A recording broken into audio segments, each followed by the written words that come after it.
ওহ, আর পারছি না বন্ধু, রাত্রকে এই গাছের তলায় বিশ্রাম করা যাক। আমরা তিনজন যদি একসাথে ঘুমিয়ে পড়ি তাহলে কিন্তু আমাদের সবকিছু লুট হয়ে যাবে। মূর্তি শিল্পী তুই এক প্রহর জেগে থাকবি, এই দর্জি এক প্রহর জেগে থাকবে, আর ব্রাহ্মণ তুই এক প্রহর জেগে। ঠিক আছে, তাহলে আগে তোরা দুজন বিশ্রাম কর, প্রথমে আমি পাহারা দিচ্ছি। আমি তো একজন মূর্তি শিল্পী, যতক্ষণ জেগে আছি একটা মাটির মূর্তি বানিয়ে ফেলি।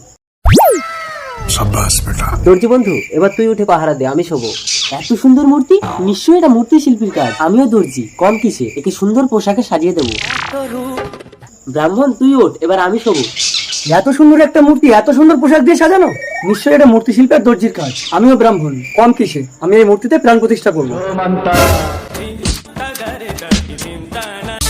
আমি যুবতী, যৌবনের জোয়ারে আমার দুকুল ছাপিয়ে যাচ্ছে, কেউ আমাকে বিয়ে করো। প্রথমে আমি তোমার মূর্তি বানিয়েছি, আমি তোমাকে বিয়ে করবো সুন্দরী। না, আমি তোমার লজ্জা নিবারণ করেছি, আমি তোমাকে বিয়ে করবো সুন্দরী। আমি তোমার প্রাণ প্রতিষ্ঠা করেছি, আমি তোমাকে বিয়ে করবো সুন্দরী। না, আমি বিয়ে করবো। না, আমি বিয়ে করবো। না, আমি বিয়ে করবো। তুমি আমাকে বানিয়েছো মানে তুমি আমার পিতা, তুমি আমাকে প্রাণ দিয়েছো মানে তুমি আমার ভগবান, আর তুমি লজ্জা নিবারণ করেছো মানে আমার যৌবনের মালিক তুমি।